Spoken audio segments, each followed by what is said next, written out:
Guys, langsung tag. Enggak, jadi Mungkin di tag. kasih tag. Hah? Enggak, Oh, langsung mulai. kembali lagi bersama saya tentunya siapa lagi kalau bukan host Magang dari Sadewa di sini. Ini acara connected ada di Bandung Unit dan saya kedatangan narasumber. Dia akan bercerita ceritanya lumayan inspiratif, campur aduk pengalaman dia. Ya, pengalamannya kalau kata saya cukup tidak mengenakan, tapi bisa buat pembelajaran orang, bisa diambil baiknya. Ya, inilah narasumber kita, namanya Mercy. Nah, Mercy kan cerita waktu dulu teh pernah cerita teh sempat alumni Lido. Iya. Nah, Lido itu kalau yang nggak tahu, untuk orang-orang kalau nggak tahu, Lido itu tempat orang rehab, Iya. tempat orang rehab, bahkan itu bisa rujukan dari orang tua, Ya, bisa dari yang kena narkoba, kasus, kejahatan kasus, jadi rehabnya di situ. Ya. Nah, itu Lido itu ya pokoknya di Bandung lah ya, daerah Bandung. Lido itu jadi kebanyakan kalau disimpulin, kebanyakan 70% penyakit mental. Iya, bisa saya ini ya. Penyakit gangguan mental atau ya pokoknya ada kejiwaan lah ya. Residen di Lido itu ya. Iya. Nah, saya pengen tahu awalnya Mercy bisa ke Lido itu gimana? Jadi awalnya itu kan saya punya mantan pacar yang bisa saya sebut bajingan lah, brengsek, semuanya dimakan apa segala macam gitu. Almarhum ibu saya tuh berusaha ngejauhin saya sama si mantan pacar saya ini. Sebut aja namanya Ucok lah, si Ucok ini. Nah, dari situ kan dia tuh segala dimakan gitu. Terus saya nyobain painkiller. Oh, painkiller itu obat apa, pereda nyeri. Kayak sejenis kalau di psikiater atau ortopedi itu kayak Dolgesik, Rado, Orasik, yang kayak gitu-gitulah ya, kayak Valium, kayak jenis kayak orang kecelakaan atau ini ada jenis sampo juga gitu ya. Karena saya pasien psikiater, sedikitnya saya tahu. Nah, yang tadi saya garis bawahi, si Ucok ini tuh segala jenis dimakan. Ntar penonton salah paham, aku udah lumping atau apa gitu. segala jenis dimakan tuh maksudnya obat-obatan atau bahan terlarang kayak gitu ya. Iya. Ya, oh gitu. Seperti ya dextromethorphan, Samsudin, Tramadol, bla bla. Yang ilegal ya. Sinte, terus juga minuman oplosan itu. Jadi maksudnya gitu. semua dimakan itu tuh. Berarti atau maybe ke bawah. Iya, terbawa-bawa di situ. Ke bawah-bawah, akhirnya minumlah si obat itu. Boleh sebut mereknya sih? Boleh. Ya kayak Tramadol lah gitu. Yeah. Udah gitu dia suka ada tuh dulu tuh saset komik. Obat batuk ya. Obat batuk. Dia itu suka minum 10 bungkus. Kan cair itu bentuknya. Ya, bentuknya cair. Terus rasanya minum satu aja kayak ada min kayak gitu kan. Ya, gitu. Dia awalnya ngelihat dia gitu. Terus jadi saya ke bawah-bawah, jadi pengen gitu kan ya. Akhirnya saya cobain. Jadi keterusan gitu. Keterusan setiap hari. Yang tadinya 10 biji, 10 saset, akhirnya jadi 15. Oh, jadinya edik. Maksudnya ediknya ketagihan. Iya, setiap hari itu, hampir setiap hari. Udah gitu setiap hari pokoknya bangun tidur itu yang dicari bukan sarapan itu.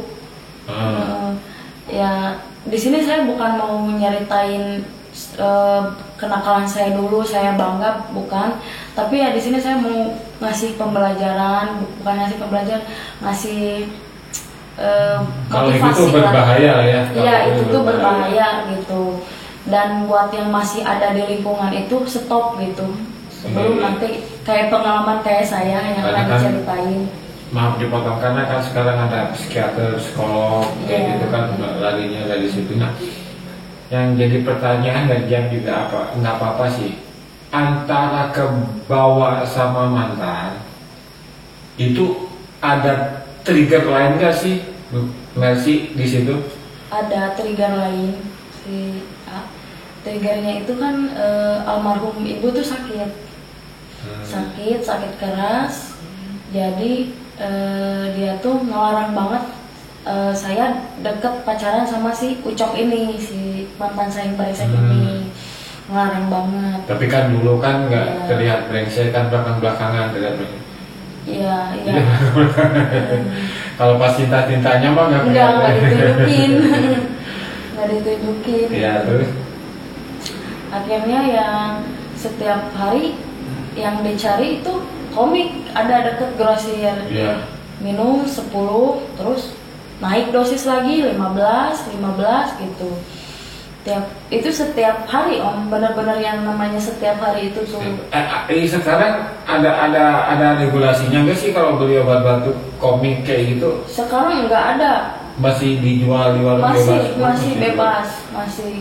Apalagi pada saat itu tahun 2018 lah, 18. Kayak dari Solo kan itu obat batuk juga kan ya? Iya. Bisa ya, yang saya cari itu komik gitu. Udah gitu setiap hari saya minum itu, tibalah saya berhenti gitu, nyoba untuk berhenti nggak minum sama sekali. Itu kayak halu gitu. Reaksinya itu kan nggak batuk-batuk berapa tahun atau gimana? Memang iya, tapi memang iya nggak batuk berapa tahun gitu. Iya, memang kata orang kan batuk setahun, memang iya nggak batuk gitu. Cuman di posisi itu saya mau nyobain berhenti gitu, pengen lepas gitu, nyobain. Ya tapi jadinya halu tuh. Saya tuh ngelihat ada bagong gitu, loncat gitu. Terus ngelihat ada bayangan putih gitu. Almarhum mama saya juga sampai kaget. Takutnya tuh saya tuh sakit apa atau kenapa gitu. Takutnya tuh. Tapi almarhum ibu saya tahu saya konsumsi. Karena ya saya kan di kamar mandi gitu, dibuang, kelupaan, tahulah almarhum ibu saya. Bungkusnya gitu ya. Udah gitu, mama ya bilang udah jangan ini stop, jangan minum gini lagi, itu bahaya katanya gitu. Ya tapi yang namanya otak udah terkontaminasi sama apalagi sama si Ucok ini gitu. Jadi gitulah akhirnya berhenti, terus dibawa ke rumah sakit. Karena meriang apalah gitu, karena halu kan. Almarhum ibu saya kaget gitu, dibawa ke klinik bilang ini mah cuma sakit biasa gitu aja. Akhirnya pulanglah saya, nggak minum obat komik itu lagi, tapi minum obat dokter. Berarti efek halunya tuh sampai pikiran atau visual ngelihat? Sampai visual. Benar-benar visual, kayak lagi diam gini ada bayangan gitu, tinggi besar gitu. Berarti sebelum masuk ke Lido nih ya, kan psikiater itu penyakit kejiwaan itu ada anxiety, bipolar terus skizo. Udah termasuk ke skizo?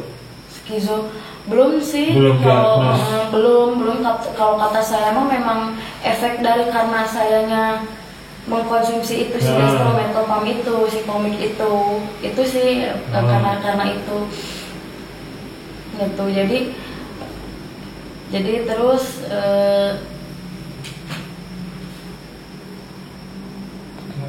itu kan. Terus berarti diagnos di Lido ada diagnosnya nggak? Di Lido Full. Oh, belum ke Lido dulu om. Masih, oh belum. belum, masih yang overdosis itu. Ya, tadi berarti belum ke nyambung lagi, belum ke diagnos gitu. belum ke diagnos. Belum ke diagnos. Tapi udah ke Lido. Belum.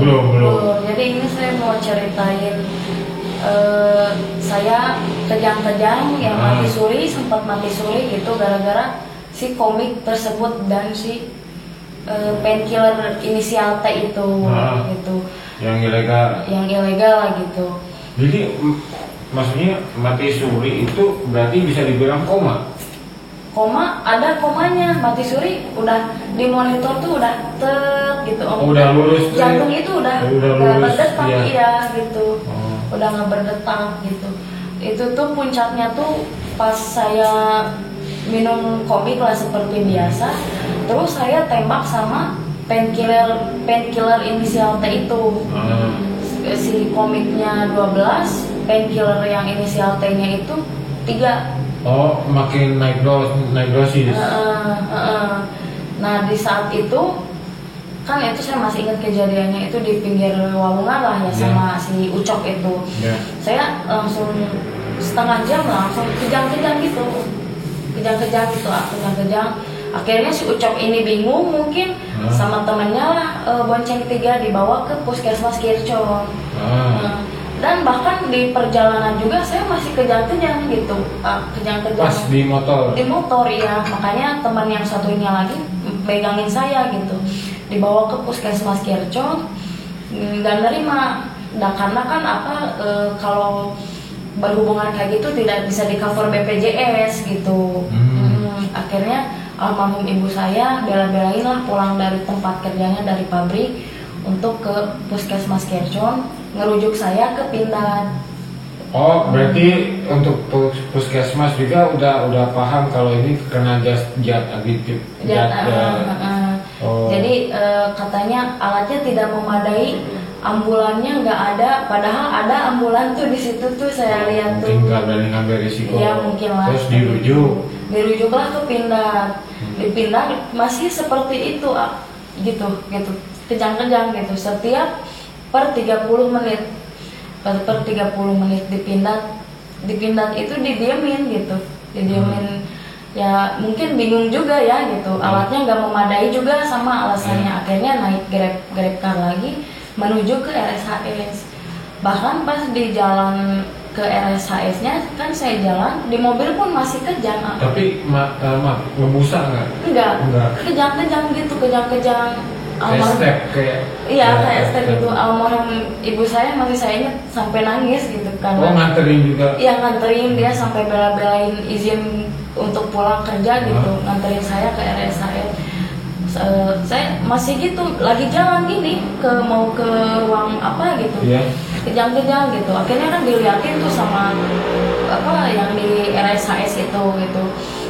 Akhirnya singkat cerita dibawalah ke ruangan ruangan UGD yang kasur yang didorong itu, karena saya udah nggak ini ya, dibawalah ke situ ya. Terus entah dikasih obat apa, saya diem kayak ya diem gitulah, bisa diem gitu. Udah gitu ibu saya tuh masih saya ingat ya, almarhum ibu saya berdoa gitu ya, nggak berhentinya dia berdoa, nangis gitu. Yang di dalam ingatan saya itu yang paling bikin saya sampai saat ini ya, kenapa dulu itu bisa terjadi gitu ya. Udah gitu saya sempat koma. Yang mati suri itu belum, ini koma kritis lah disebutnya, kritis. Biar saya kritis selama 30 menit. Kritis yang saya dengar itu di kuping saya kan, kalau kritis masih bisa ngedengar lah ya. Ibu saya tuh kan ya non muslim, kalau saya kan ya muslim sekarang itu mualaf. Dia berdoa gitu sama teman-temannya, berdoa dia sambil nangis, itu yang paling saya ingat di ingatan saya supaya saya sembuh gitu ya. Nah akhirnya dokter itu ngasih saran, ngasih ini ke almarhum ibu saya. Ya. Dia nunjukin detak jantung monitor di itu tuh udah gitu, udah saya tuh udah nggak ada gitu, udah nggak ada gitu sih. Oh, udah lurus. Udah lurus, udah. Ya, mama saya ya histeris lah gitu ya. Akhirnya dokter ngasih opsi, masih ada pilihan dengan. Tapi kalau udah lurus memang dipotong gitu nggak tek. Enggak, udah bener-bener udah berhenti gitu gitu. Jadi dokter ngasih opsi untuk dikejut listrik. Oh, dikejut listrik. Ya, dikejut listrik. Akhirnya dikejut listrik lah saya 2 kali langsung jalan lagi. Oh, langsung ada lagi. Berjalan lagi seperti biasa gitu. Tapi tetap sempat mati suri karena itu kan udah 30 menit juga itu saya si detak jantung berhenti gitu. Dikejut listrik 2 kali, saya jalan lagi tuh si monitor detak jantung itu tuh. Terus ya koma tuh ya 15 menitan lah, ya agak-agak inilah gitu. Gitu. Ya gitu sih. Ya, terus dari ini aku cerita benar-benar kisah nyata ya teman-teman, jadi bukan ngada-ngada. Ya berarti kalau dicari datanya di RS sama itu ada berarti. Pasti ada, ini aku nggak ngada-ngada gitu. Kalau rujukan rujukan dari ke Lido sendiri itu setelah dari siapa, dari SAS atau dari orang tua Mercy? Dari orang tua, Orang tua nyari tahu. Iya, orang tua mencari tahu ya, sebegitunya lah seorang ibu berjuang untuk anaknya gitu ya, sampai nyari tahu di mana rehab yang ini gitu, dan untuk menjauhkan saya dari lingkungan yang toksik tersebut gitu. Jadi dicari tahulah ada di Lido Bogor. Akhirnya mama saya berjuang lah gitu, nganterin saya ke Lido. Saya terpaksa dong, karena saya juga emang pengen ninggalin semua itu gitu. Emang niatnya pengen sembuh? Iya, ninggalin orang toksik kayak si Ucok, ninggalin semuanya lah. Oh, gitu. karena ngeliat perjuangan si mama juga. Dan yang paling berat di saya juga, almarhum ibu saya itu lagi sakit keras gitu. Oh. Jadi sebenarnya emang saya nggak mau sih sebenarnya, masa nggak mau tuh dalam artian belum siap lah gitu. Karena kan di Lido itu 6 bulan. 6 bulan harus siap, tidak ada HP, tidak ada rokok, tidak ada, ya gitu harus siap itu. Cuma saya ngelihat bangun teratur, hidup teratur. Saya ngelihat almarhum ibu saya tuh sedang sakit, jadi itu yang motivasi saya. Oke, ayo kita berangkat ke Lido Bogor gitu. Oh, akhirnya jadi ke sana naik bis gitu. Nah, akhirnya pas ke Lido, di trip di Lido ditangani sama psikiater. Pertamanya kita itu dulu medical check up dulu. Medical check up. Iya. Kayak tes urin kayak gitu. Iya, sama di ronsen segala macam lah. Pokoknya lengkap lah kita di tes di medical check up gitu. Sama dikasih kaos juga lah, pertamanya tuh kaos. Oh iya, kayak kaos pasien kayak gitu. Habis medical check up tentunya ada ini juga, ada apa namanya? Belum sampai dikasih psikiater belum? Belum. Baru dikasih kamar. Ada namanya itu detox. Detox itu 2 minggu. Jadi kayak di sel gitu. Untuk menghilangkan racun. Jadi selama 2 minggu yang gak ngapa-ngapain aja gitu, tapi tetap dikasih makan gitu untuk ngilangin racun. Udah gitu, udah 2 minggu detox, kita naik ke kelas namanya apa ya, saya udah lupa juga namanya. Pokoknya naik ke namanya. Pokoknya setiap itu tuh ada kelasnya gitu. Oh, tahapan. Ada tahapannya detox, terus apa ya? Udah lupa soalnya udah lama juga sih gitu. Mungkin cara nalar berpikir, cara ini atau kreativitas atau ada kreativitas, ada ininya juga. Ada, jadi kayak gimana ya saya yang jelasinnya. Jadi kayak dari detok. Ngetes memori juga. enggak. Jadi ya apa ya? Sebutlah itulah nama kelasnya lah, sebutlah kelas 2 lah gitu. Kelas 2. Jadi naik ke kelas 2 itu yang ngejalanin aktivitasnya tuh pertama datang ya ditanya di asesmen gitu. Gini gitu. Di situ kegiatannya tuh tidur tuh harus jam 9 udah tidur. Jam 9 udah tidur. Itu tidur atau dibantu obat? Kalau sebenarnya mah enggak, awal-awalnya enggak. Cuman hampir semua residen itu minta obat tidur. Residen itu pasien yang residen itu minta obat tidur karena Lido Bogor itu kan dikelilingi hutan, rawa gitu kan. Biar nggak ada yang kabur ya. Gitu. Pas 2 bulan saya di kelas 2 itu emang nggak minum obat, cuman jadinya nggak bisa tidur. Sementara kan dipaksa jam 9 tuh harus tidur gitu. Jam 5 bangun mandi, jam 7 harus udah ada di lantai bawah gitu. Ya akhirnya saya mintalah ke psikiater gitu. Akhirnya dikasih juga. Saya kan yang lain juga minta ke psikiater gimana caranya biar bisa tidur gitu. Akhirnya saya juga ikut-ikutan minta. Saya bilang aja gini, lalu ini saya nggak bisa tidur. Akhirnya dikasihlah obat untuk bisa tidur. Akhirnya ada psikiater juga. Iya, di situ disediain psikiaternya. Tapi psikiaternya ngasih diagnosnya belum pada awalnya belum ada. Cuman baru ngasih obat aja. Obat tidur ya sejenis kayak apa, kayak sana kayak gitu untuk Merlo kayak gitu, Merlo apa kayak gitu. Kalau Merlo ada, kalau yang lain sih nggak ada. Nggak ada. Kalau saya sendiri ininya, saya bilang kan mood swing gitu. Ya. Jadi kayak dikasihnya escitalopram lah gitu.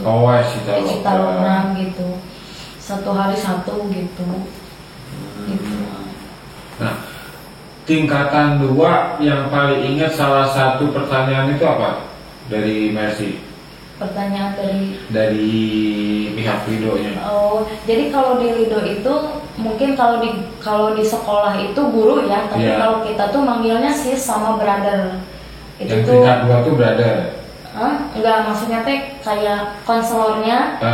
Kita tuh panggil mereka tuh sis sama brother gitu. Jadi kalau di sekolah itu guru lah yang nanganin kita gitu, sis sama brother. Sis sama brother itu bedanya apa? Cewek sama cowok? Iya, bedanya hanya kalau sis itu cewek, kalau brother itu cowok gitu. Dan setiap presiden itu punya ini masing-masing, konselor masing-masing. Maksudnya konselor itu kepala pembimbing ya, untuk gitu. Kalau ada keluhan disampaikan ke konselor, baru disampaikan lagi ke seperti mau video call nih ke mama, baru bisa lewat HP konselor gitu. Jadi penyambung ya konselor teh. Iya. Nah, pengalaman di Lido yang paling nggak enaknya dulu aja. Yang paling nggak enaknya tuh ya disebut apa ya, bosan, bete gitu karena ngelakuin aktivitas yang gitu-gitu aja, rutinitas yang gitu-gitu terus. Tapi ada serunya makan diatur, harus jam segini, tidur diatur jam segini, ini harus ada ngerjain kerajinan nggak sih, kayak ada melukis atau apa? Ada. Terus ada juga ini masak gitu. Sesuai bidangnya masing-masing keahlian atau enggak semuanya, jadi residen female-nya residen cewek tuh masak gitu. Gitu. Ya paling ada serunya, ada lucunya ya semuanya lah gitu, nyambung lah gitu. Ada teman saya itu namanya tuh ya sebut aja lah namanya si Mawar lah ya. Si Mawar ini tuh tampilannya tuh buci, jadi dia tuh cewek tapi kayak cowok gitu. Iya. Nah, sedangkan kan female ini punya ketua ruangan, ketua kamar lah. Oh iya, ketua kamar, ya RT lah. Iya, sebutnya RT lah gitu. Nah, dia tuh nggak sholat gitu. Udah 5 hari. Iya. Akhirnya si RT ini tuh sampai gini ke kamar mandi. Mana coba lihat beneran nggak kamu lagi head gitu, sampai segitunya ya. Saya kan ngedenger cerita dan ngakak gitu. Iya. Si Mawar ini sama lagi dari Bandung, orang Cimahi dia juga. Banyak orang mer dititah muka ke ieu cenah. Manehna teu percaya orang head cenah. Terus kumaha tuh kitu mah parah lah gitu. Langsung ya teman-teman teh pada gosip lah gitu ke RT itu teh gitu. Emang RT ini keterlaluan banget sampai orang mandi juga, saya lagi mandi gitu ya, dilihat gitu beneran mandi apaan, padahal mah ya mandi gitu. Jadi gitu kayak mungkin cari muka. Oh, karena tanggung jawab dia sebagai kepala ruangan. Karena Chief, disebutnya chief. Takut ditegur atau apa ya Iya. katanya. Oh, ya sukanya gini, sebelum kesukanya kali ini ya, bukan ngeremehin masalah ya, banyak yang ngeremehin masalah apa tentang sakit ya. Ini kan kita sakit fisik sama jiwa itu kan beda ya. Iya. Yang jiwa itu nggak kelihatan. Banyak yang gini ya, teman-teman saya nggak setuju yang ya terserah, mau ngebujat saya juga terserah, karena sakit jiwa itu kita itu emang bener down. Sakitnya itu nggak bisa dirasain, tapi kerasa gimana sih, Kependem lah. kependem gitu. Terus kayak ada yang bilang kayak apa di IG di manapun, sosial media manapun, oh itu mah kurang iman, kurang sholat. Oke, kita sholat, saya bilang gini, oke, sholat itu emang menenangkan, tapi untuk berapa saat sih? Sejam kemudian pasti ada masalah lagi kan. Nah, bagian kita pergi ke psikiater itu bagian dari ikhtiar kalau kata saya ya. Betul, Kan betul. ada orang, oh itu mah kurang iman ya. Berarti anda kalau beriman harusnya jangan bilang gitu. Menjudge gitu, harus tahu Pak usulnya gimana, ininya gimana, masalahnya gimana. Jangan, oh ini mah kurang iman, sholat aja, ini aja, ini. Iya, kalau dari agama ini dari zaman dulu juga, bahkan dokter kayak Al-Kindi, dokter pertama Islam, ya saya cerita dulu sebentar. Dokter pertama Islam itu emang dari Islam gitu. Dia ya dari Islam. Kalau teman-teman pengen search ya, dokter pertama ini dari Islam, dari profesor ini. Ya makanya jangan menjudge. Itu tuh apa ya, penyakit kita kejiwaan itu belum tentu orang yang menengah middle ke bawah loh. Menengah ke atas itu dia itu beban juga, beban masalah bisnis sampai gak bisa tidur, sampai apa ujung-ujungnya ya bisa juga bunuh, ya kan, gitu ujungnya gitu. Nah makanya untuk teman-teman, untuk sekarang janganlah kalau yang pergi ke psikiater ya, oh kurang iman, kurang ini ya. Karena belum ngerasain. Iya, karena belum ngerasain. Gini lah, kalau kalian kayak belum ngerasain putus cinta, ya kayak gitu tuh, sakitnya hampir kayak gitu. Nah, ya gitulah. Sekarang coba terusin cerita Mercy yang di Lido yang itunya. Sampai bisa lepas, sober. Jadi di sana itu ada, kita setiap hari kan ngelakuin kegiatan aktivitas. Jadi jam 7 itu kita harus udah ngumpul bikin lingkaran dan share feeling. Gimana feelingnya hari ini? Saya bad, saya flat, atau saya good. Pilihannya itu. Flatnya kenapa? Tadi pagi gini gitu. Jadi ada namanya share feeling. Itu masih tingkatan 2 ya? Tingkatan 2. Iya. Enggak, itu dari tingkatan pertama sampai itu juga masih ada share feeling setiap pagi gitu kan. Bayangin aja setiap pagi dan selama 6 bulan gitu aja gitu, share feeling gitu. Terus udah gitu beberes kegiatannya, tidur siang jam 1. Pokoknya makan itu 3 kali sehari, sama belum juga dikasih snack itu jam 10 sama jam 4 sore. Jadi kita tuh tidur jam 1, bangun jam 3 sore. Terus aktivitas selanjutnya itu bebas, mau kayak muslimnya sholat, mau ngaji atau mau lompat tali atau mau badminton gitu. Cuman yang saya dapat dari rehab itu sih, kayak orang kan yang pecandu ya narkoba gitu, dia kan demi mendapat ketenangan di hatinya, mereka makan atau istilahnya nyabu atau istilahnya apa gitu.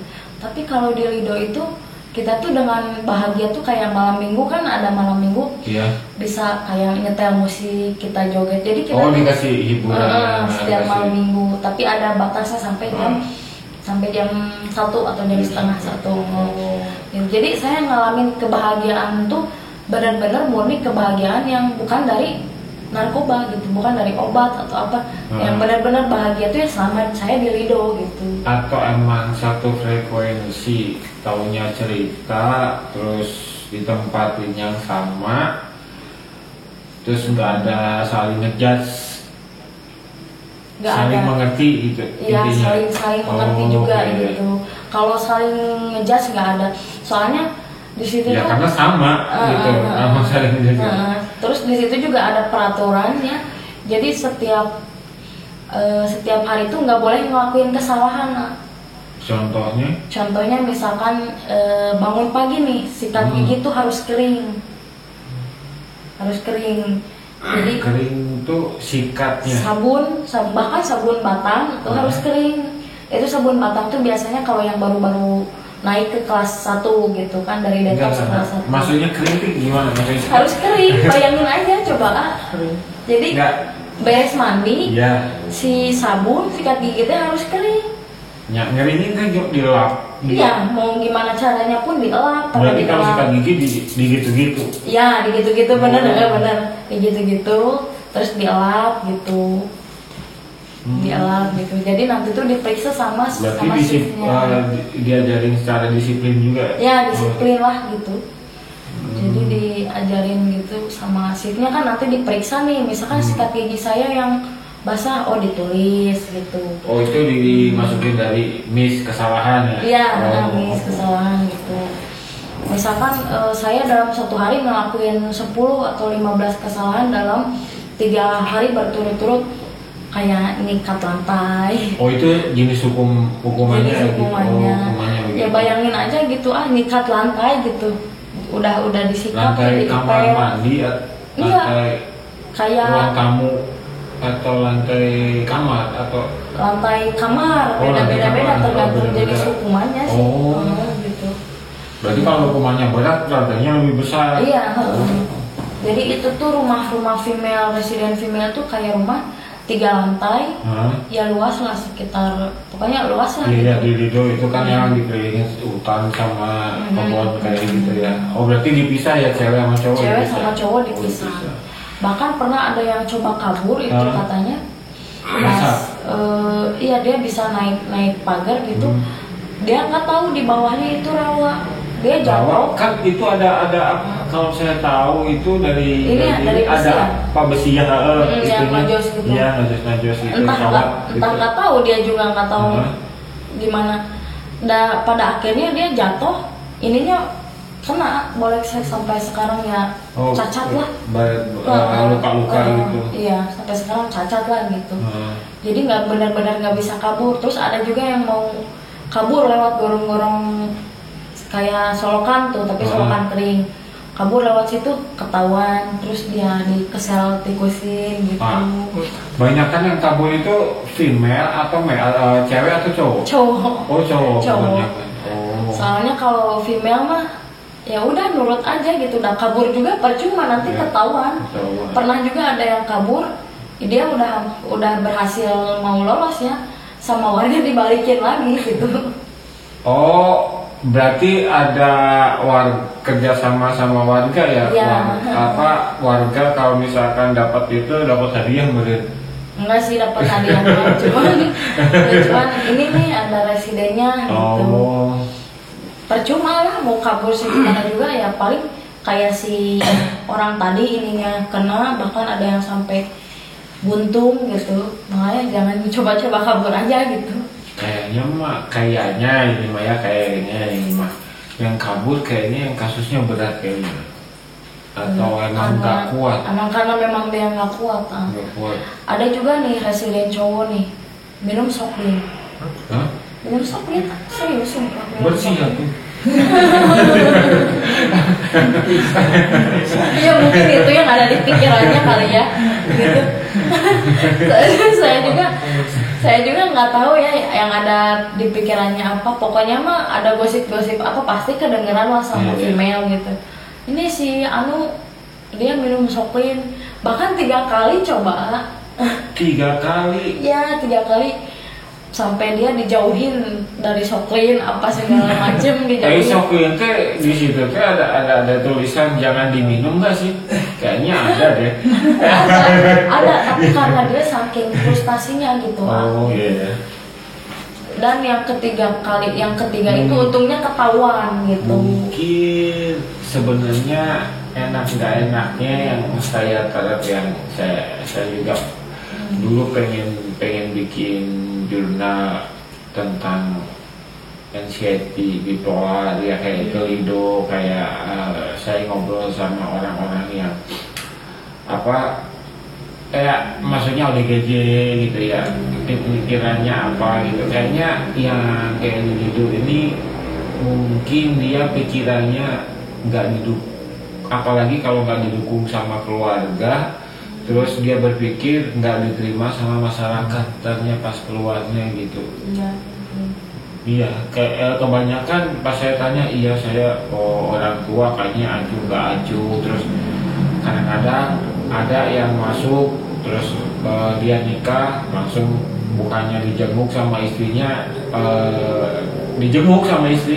dia udah seneng, tapi ternyata dikasih surat cerai. Iya gimana udah keadaan stres tambah stres lagi kan kayak gitu ya itu gitu ya.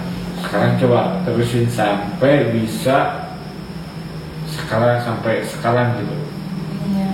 Paham sih ya, banyak lika-likunya, seru juga di sana, terus ada sedihnya juga gitu ya. Sedihnya tuh pas di Lido itu kan 6 bulan, sementara kan almarhum ya mama waktu itu sedang sakit keras gitu.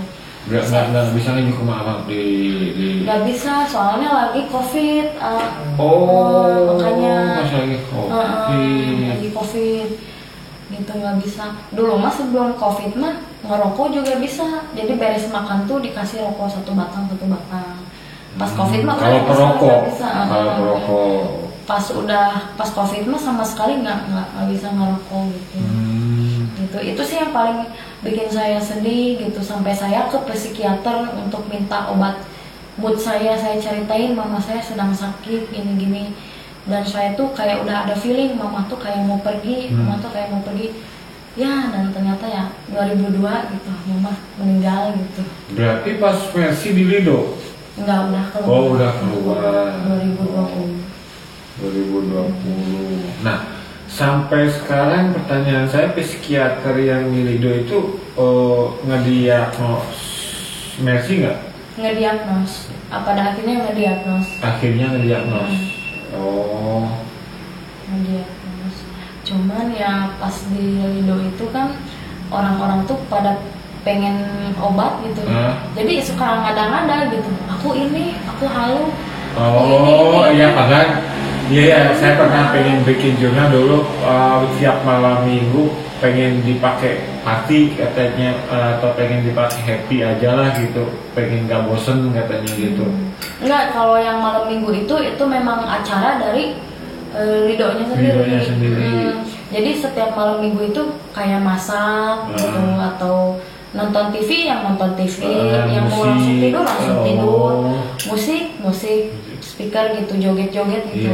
Kan kalau orang di diskotik harus makan dulu apa, ini mah enggak, kita joget gitu. Itu sendiri sih kebahagiaan tersendiri sih gitu. Oh, kalau waktu saya di rehab dulu tuh ada yang bilang, oh ya saya kumpulin aja kalau dikasih Rikrona, kalau dikasih Dumor, malam minggu ya saya makan, jangan biar party, biar enak partinya gitu ya. Ya nggak salah. Ada juga yang gitu.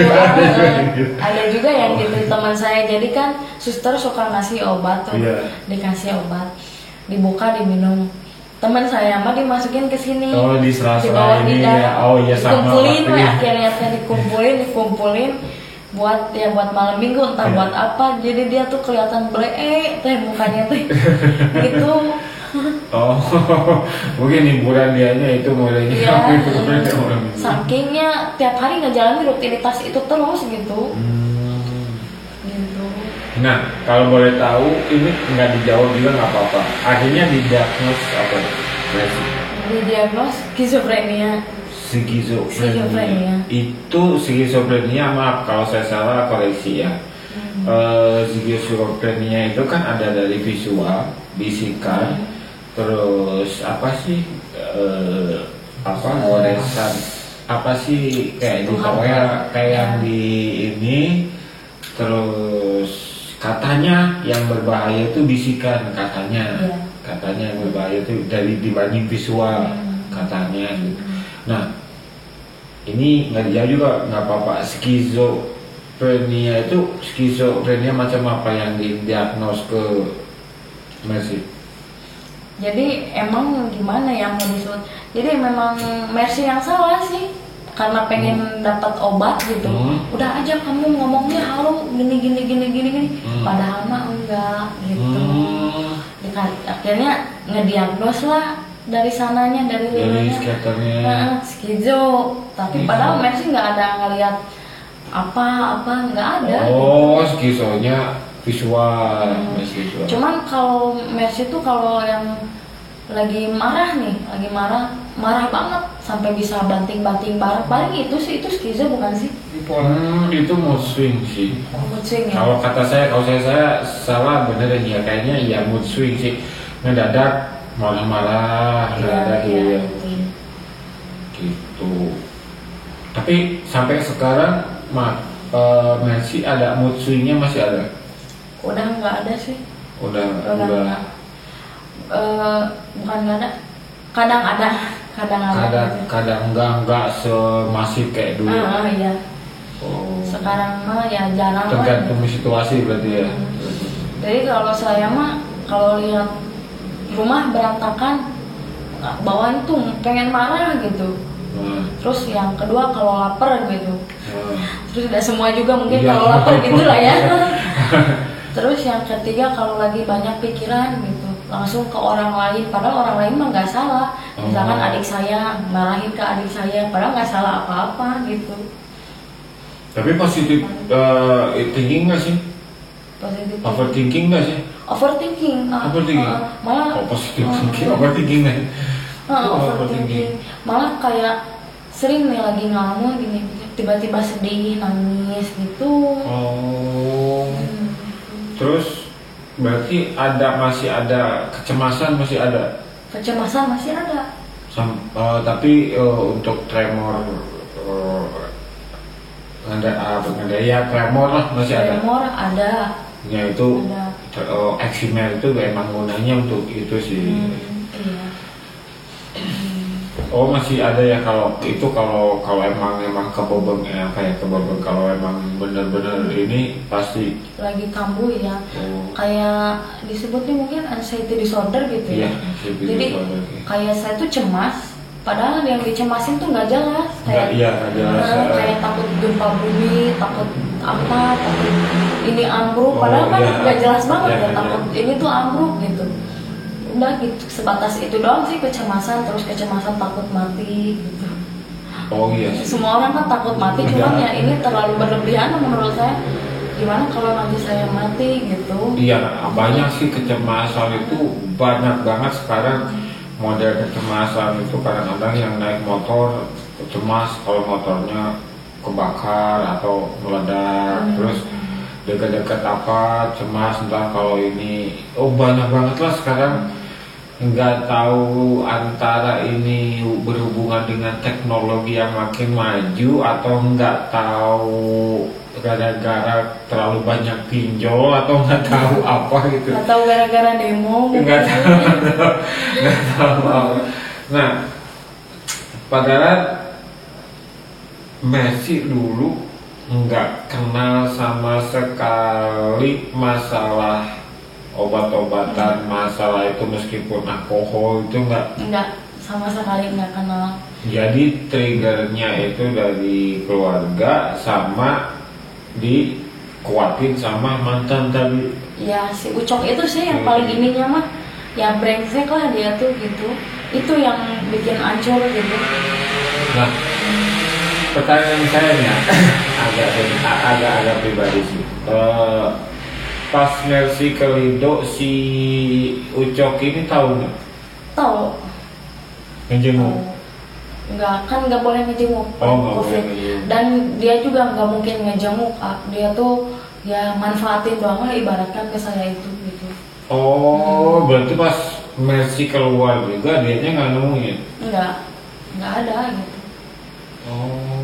Memang ya kalau boleh saya sebut brengsek ya, bener betul-betul brengsek. Memang bener niat ngancurin. Kasar ya gitu. Bahkan pada saat saya mau putus sama dia tuh datang ke depan rumah teriak-teriak gitu. Rese, iya orangnya rese banget, teriak-teriak. Oh keluar mana gitu, sampai nyebut-nyebutin fitnah gitu. Yang bukan, yang nggak saya lakuin, fitnah lah gitu, sampai disebutin gitu, teriak-teriak gitu. Akhirnya kan tetangga risih. Mama saya tuh sering ditegur gitu, padahal saya jadi merasa bersalah gara-gara saya tuh ngumpet gitu, saya tuh pengen putus dari dia gitu, tapi dia tuh namanya rese banget, sumpah rese banget. Setiap mabok gitu, pengennya tuh beli minum lagi, kalau saya pulang tuh nggak dibolehin gitu. Ada orang minum, orang bumbu kan. Berarti Mercy ini di Lido pas 6 bulan pas keluar. Iya 6 bulan, semuanya 6 bulan. Nah, pas di Lido nih, pertama kan ini bekas-bekas orang-orang sober ya, yang sober, yang kepengaruhan zat. Kasarnya jangkil lah. Iya jangkil lah kasarnya ya. Misalnya itu ngobrolnya gimana sih? Cara ngobrolnya gimana sih? Nyambung gak sih? Nyambung. Rata-rata nyambung sih, cuman 1-2 orang aja yang gak nyambung. Yang ngobrolnya ya gitu, gua lu gitu bahasanya. Maksudnya obrolan dalam artian apa nih? Obrolan dia cerita, maksudnya pengalaman mereka tentang saya bisa masuk ini, terus saya triggernya masalah ini. Kebanyakan triggernya apa sih? Kebanyakan triggernya itu keluarga dan pasangan. Dan pasangan. Nah ini nih, untuk saya juga mau bilang ke sahabat magang, trigger pokoknya jangan ngeremehin penyakit mental lah. Kalau misalkan triggernya itu dari keluarga, apalagi dari kecil itu ada pelecehan seksual, udah dilecehin, itu ngebekas banget. Mending lah kalau saya bandingin, mending kalian jatuh, benjol, paling berapa minggu sembuh. Itu kalau udah dilecehin, udah kena jiwa, udah kena mental, itu bertahun-tahun, bahkan dia nikah itu masih ngebekas. Makanya jangan ngeremehin, itu namanya kejiwaan, penyakit mental. Bahkan kemarin juga ada artis, banyak artis sekarang udah speak up, saya udah ke psikiater, nggak bisa tidur 3 hari karena ya itu. Padahal orang bilang kan udah kaya, bisnisnya udah ini. Iya, nggak tahu. Orang kaya itu mempertahankan kekayaan, mempertahankan bisnis itu susah. Mempertahankan itu susah. Kata saya itu emang mempertahankan bisnis itu susah. makanya kejiwaan orang tuh beda-beda. Ada yang triggernya dari dilecehin sama temen, dilecehin yang parahnya dilecehin sama keluarga sendiri sih ya. Yang temen ya parahnya itunya. Ya sekarang kan Mercy keadaan udah mendingan ya, udah mendingan, udah ya masih ada lah, masih ada kecemasan, tapi kan itu bisa konsul ke psikiater lagi, konsul ini lagi kan itu. Nah harapan Mercy kedepannya apa sih? Harapan saya sih sebenarnya ya pengen gimana ya, terutama kan saya tuh hidup cuma berdua dengan adik saya. Ibu saya udah meninggal dan bapak saya tuh tidak tanggung jawab, tidak ada perannya lah gitu. Jadi saya tuh yatim piatu pasif. Jadi yatim aja. Oh yatim piatu pas. Yatim piatu iya. Yatim piatu pasif itu berarti yatim. Berarti bapaknya pasif, orang tua satunya pasif gitu. Jadi piatu pasif itu ayahnya ada, tapi pasif, ya perannya nggak ada. Jadi yatim piatu pasif lah bisa disebutnya gitu. Tapi sering ketemu, maaf. Enggak. Kontak juga enggak? Kontak iya, cuman kontak juga minta uang, beli pulsa gitu. Yang minta uang tuh Mercy atau bapak? Oh bapak. Kan saya dari kelas 4 SD tuh ditinggal. Saya dari kelas 4 SD ditinggal. Om, maaf dipotong. Atau bisa jadi triggernya itu juga. Dari kelas 4 SD ditinggal. Ibu saya yang berjuang buat saya dan adik saya kerja di pabrik sampai 25 tahun di pabrik gitu. 25 tahun di pabrik kerja ya sampai akhirnya sakit. Ibu tuh sakit 3 tahun, akhirnya ya nggak kuat meninggal gitu.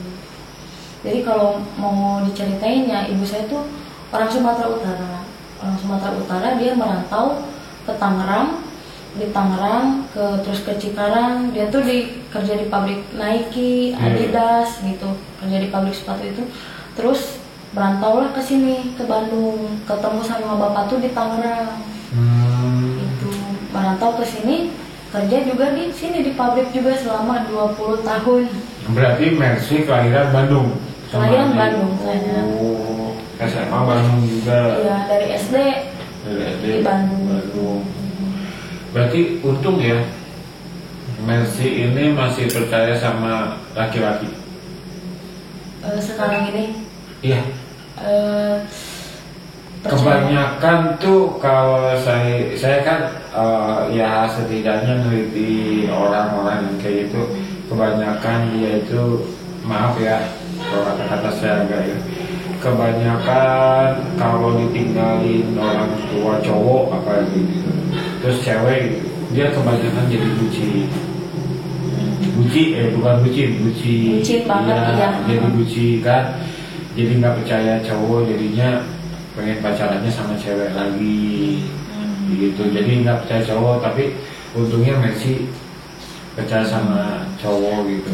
Emang pernah di titik itu saya tuh kan sebelumnya pernah menikah ya, terus ya pernikahan saya itu gagal karena memang mantan suami saya ini juga brengsek gitu. Sebelum yang si Ucok kali, sesudah sebelum Ucok. Ini tuh pernikahan saya gagal karena dia itu brengsek. Brengsek itu kenapa saya sebut brengsek? Udah mah dia tidak kerja, yang kedua dia mengkonsumsi sinte, yang ketiga dia konsumsi tramadol, harus ada 5. Pada saat itu zaman itu tuh 100.000 10 butir, harus ada 50. Yang keempat itu dia, jadi HP itu 1 berdua, dia tuh suka chatting cewek-cewek. Yang kelima adalah KDRT, itu saya paling nggak bisa terima. Kalau ditanya kamu dari mana, saya di rumah jagain anak kamu ini. Saya dijemput.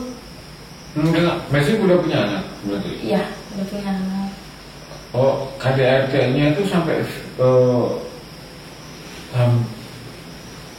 setiap hari. Hampirlah setiap hari itu.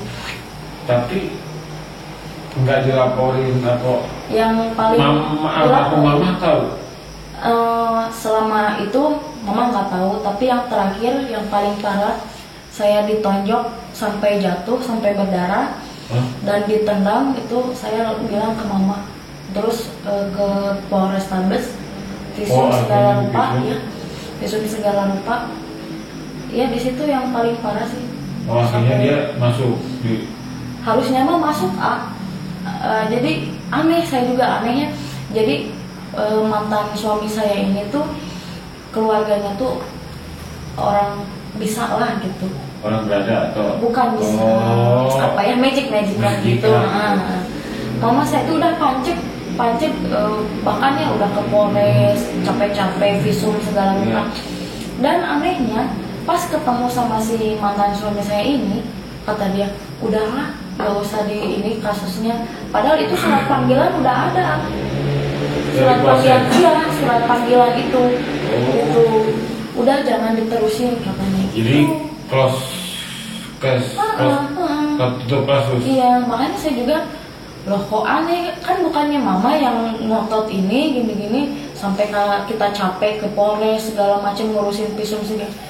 Iya sana, tapi kasihan sana. Tiba-tiba gitu, saya juga kok aneh gitu ya. Ya udahlah, dah mama kan yang ngurusin ininya, ngeluarin uang. Ya udahlah, apa kata saya gitu. Yang aneh tuh itu. Tapi untuk sampai sekarang juga suratnya ada ya guys. Masih ada yang lihat bohong, ada suratnya gitu. Surat cerai. Enggak, surat polisi. Surat polisi, surat visum, hasil visumnya. Berarti kasus Mercy ini cukup tahan banting juga ya, dari KDRT terus ketemu lagi sama cowok yang toksik lagi. Terus sampai Lido akhirnya memulih, ya itu bagian dari ikhtiar, itu. Kalau cuma simpel aja, kurang iman, kurang sholat, sholat mah harus, iman mah iya, ya apa kabarnya itu yang korupsi Al-Quran sama haji itu apa kabar? Apakah mereka juga udah paham agama dalam itu, tapi tetap aja korupsi? Apakah kurang iman dianya? Ya berarti kurang ajar. Kurang iman itu mah kurang ajar. Ya maksudnya perjuangan Mercy ini untuk teman-teman di luar sana, kita itu harus berjuang demi diri kita sendiri. Ya hidup dua kali, mati sekali. Ya kalau di agama saya ya, hidup dua kali, mati sekali. Nah, pelajaran apa ini terakhir? Pelajaran apa yang diambil sama Mercy selama ini? Apakah ini bentuk ya ujian, pasti ya bentuk ujian, atau bentuk di tempat harus seperti ini? Di tempat terus, ya memang saya ngerasa kenapa sih Tuhan tuh ngasih cobaan tuh terus. Udah makan saya cuma punya mama saya aja ya, di Bandung nggak ada keluarga gitu, kok mesti diambil gitu. Sempat kepikiran gitu, cuman bertiga kan saya, mama saya, adik saya, kok diambil sih Tuhan, satu-satunya yang saya punya gitu. Terus udah gitu mantan suami saya begitu, kenapa sih gitu kan. Cuman tetap yang namanya Tuhan itu ya, Allah itu baik gitu, nggak peduli ya, itulah cobaan lah namanya cobaan. Kita dicoba itu supaya apa? Supaya kita tuh datang ke Allah, ke Tuhan gitu, supaya datang gitu. Seberapa kuatnya kita sih gitu dicoba. Justru yang berbahaya itu yang hidupnya nyaman-nyaman aja. Ya di zona nyaman gitu. saya kesal tuh ya, yang yang sekarang anak-anak muda di kafe pesan minuman ya 30.000, 40.000, tapi cuma diminum, disisain setengah. Buat apa gitu? Kenapa nggak dihabisin, suka gengsi gitu? Makanan masih banyak, ditinggalin gitu aja gitu. Pikiran sih. Tadi lanjutin ya, kenapa anak-anak muda sekarang kan kebanyakan kan habitnya sekarang kan ke kafe, nggak tahu itu dari orang tuanya nggak tahu dari mana, terus handphone harus yang bagus, terus ke kafe minuman beli yang mahal ya 20.000 30.000 bagi saya sih mahal, meskipun saya bisa beli gitu ya, bisa beli gitu. Kadang-kadang pesan apa disisain setengah, terus karena minuman disisain cuma berapa sedot disisain, buat apa sih gitu maksud saya. Kenapa sih kok begini amat, padahal kalau dipikir-pikir dia ada tetangga saya juga apa susah gitu makanya, tapi kenapa kok habitnya kok sekarang jadi begini gitu. Makanya ada orang yang ngeliatin ketika ada gitu ya, saya ambil makanannya, saya makan, saya minum, ya bodo amat lah gitu, daripada mubazir gitu. Padahal saya bisa beli juga bisa gitu, tapi ya kok begini amat ya gitu. Kok nggak mensyukuri hidup, bahkan di luar sana itu banyak yang butuh makan gitu ya gitu. Nah ya sekarang gitu, soalnya balik lagi ke Messi. Nah Messi ini nama lengkapnya kan Messi ya karena kan ada Bataknya ya, ada Bataknya. Nah untuk sekarang mudah-mudahan Messi tetap kuat ya, tetap kuat segala cobaan segala itu kan. Messi pernah ada nggak sih ada titik ini jawabannya gitu, ternyata saya dicoba kayak gini, ini jawabannya gitu. Pernah saya ada ternyata ini saya sekarang tuh udah di titik ikhlas lah dengan yang ada gitu. Kan dulu mempertanyakan kenapa sih harus mama saya ya, orang lain pasti. Sekarang saya sudah ikhlas karena apa, saya jujur ya, saya tuh ibu saya tuh sendiri saya bikin nangis, tapi bukan karena saya ngelawan, karena pemolah saya gitu, karena kelakuan saya gitu. Ya dari luar, dari efek dari mungkin ya hidup saya gini tuh gara-gara dulu air mata dari ibu saya, mungkin Tuhan gitu yang sampai ibu saya pernah ngomong gini, saya nyesel punya anak kayak kamu, saya nyesel punya anak cantik, lebih baik saya punya anak jelek tapi dia baik, diem di rumah, kata dia gitu. Cuma saya nggak masukin hati gitu, karena kan udah dia kerja di pabrik dari jam 7 sampai jam 5. Keselnya, capeknya, apalagi tekanan di pabrik ya gitu. Kayaknya nggak kontrol juga, lepas kontrol kan ya, maklum sih ya sebenarnya. Dulu sih paling diomongin gitu ya saya mah udah paling keluar minum gitu, udah nggak sampai ngelawan. Cuman itu aja sih penyesalan saya gitu, karena kelakuan saya gitu. Ya wajar ya misal. Cuma penyesalan sekarang kalau dipikir-pikir buat apa? Maaf ya, nggak bisa membangkitin lagi kan ya. Tapi bisa diperbaiki dari diri sendiri kan, memperbaiki diri sendiri. Mungkin almarhum mama saya itu kepengennya kepribadian saya itu kayak seperti ini, kayak seperti ini. Mungkin pelan-pelan Mary juga memperbaiki hidup gitu kayak. Malah setelah almarhum mama saya meninggal tuh, saya ngerasa ya hidup saya lebih baik sekarang tuh, lebih baik tuh, jadi udah jauh dari si Ucok yang toksik itu, dari lingkungan toksik itu udah jauh, saya udah merasa lebih baik gitu. Jadi saya mau berpesan sama yang orang tuanya masih ada ya gitu, karena saya kan dulu mama nelpon tuh nggak diangkat, diabaikan gitu, diabaikan gitu. Tiba di titik jadi saya mau berpesan sama teman-teman yang masih ada orang tuanya, apalagi masih ada ibunya, untuk jangan menyia-nyiakan. Kalaupun kalian lagi di kafe, lagi main, lagi apa, angkatlah teleponnya, karena nanti tiba di suatu saat nanti ibu atau orang tua kalian nggak ada tuh, kalian tuh pasti kangen banget, kangen yang terbatas oleh alam gitu. Susah banget, sedih banget kalau saya sendiri gitu, lagi kangen mama tuh nggak bisa ketemu, cuma bisa lihat foto. Makanya ya berpesan buat teman-teman yang masih ada orang tuanya, banyakin waktu sama orang tua, karena kalau udah nggak ada tuh bener-bener bisa mengenang sakit gitu. ngeliat foto terus ya udah gitu, sakit lah, nggak ada orang tua mah gitu, apalagi nggak ada keluarga di Bandung gitu, berjuang sendirian gitu buat adik gitu sih. Oke, itu pesan terakhir dari Mary. Untuk pesan dari saya, kalau ada sahabat magang atau pemirsa yang di sini pengen berbagi cerita, silakan hubungi DM saya atau DM Bandung Dumit atau DM Mary Sadewa, atau punya pengalaman kayak Mary mungkin bisa Mary juga ntar diundang gimana pengalamannya di Lido atau gimana pengalamannya ini, tanya-tanya ke Mary. Ntar saya sambungin Instagramnya Mary juga, atau orang tuanya yang udah nggak tahan sama anaknya nih, pengen masukin Lido, Iya pengen Mary, saya cantumin Instagram Mary. Ya mungkin itu aja.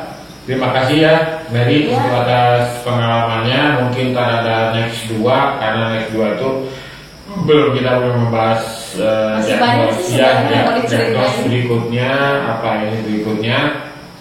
Tapi saya sangat terima kasih sama sekali bisa mudah-mudahan berbagi pengalaman ke teman-teman juga. Ya, kasih sayang orang tua itu tanpa batas ya, tanpa batas. Dan untuk teman-teman sekali lagi subscribe dan sebarin video ini karena mungkin bermanfaat bagi orang lain. Dan jangan lupa sehat selalu dan banyak uang, dan jangan lupa subscribe. Ntar saya cantumin untuk Instagram Mary. Kalau mau tanya-tanya tentang Lido atau apa ke Mary aja.